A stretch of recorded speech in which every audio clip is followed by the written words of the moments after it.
Monsieur Hurter, un accord avec Swisscom, ICG Swisscom, ça évite en fait une guerre de la fibre optique, c'est ça? Ça évite une guerre de la fibre optique dans la mise en place de l'infrastructure de fibre optique, mais ça permet justement la concurrence. Donc ça offre aux citoyens genevois de tout le canton la possibilité de choisir entre différents services qui seront fournis sur de la fibre optique. Genève est où au niveau de la fibre optique par rapport à d'autres villes en Suisse et d'autres villes en Europe? Alors Genève a été très précurseur, en ce sens que ça fait déjà plus de 10 ans que nous offrons un réseau de fibre optique aux grands clients.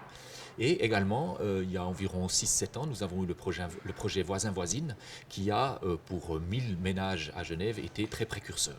Aujourd'hui, dans le déploiement de la fibre optique en Suisse, je dirais que nous sommes à peu près au milieu du classement, mais ce qui compte, c'est d'être en tête à la fin de l'étape.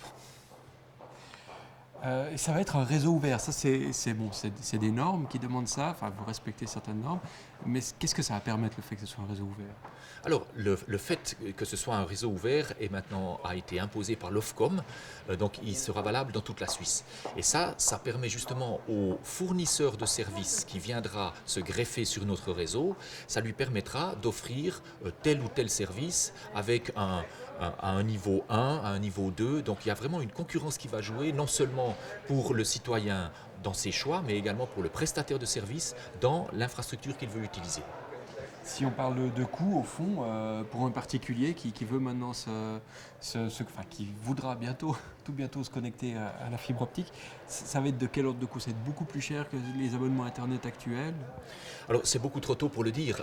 Donc le plan prévoit les premières offres commerciales sur les réseaux SIG et les réseaux Swisscom dans le courant du deuxième semestre. Et bien évidemment, c'est à ce moment-là qu'on verra à quel coût le citoyen genevois peut acquérir quel service.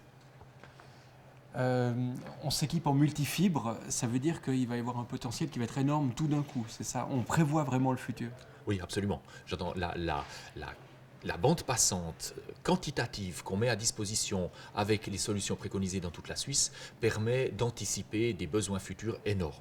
Je ne veux pas dire illimités parce qu'on ne le sait jamais, mais énormes, c'est juste.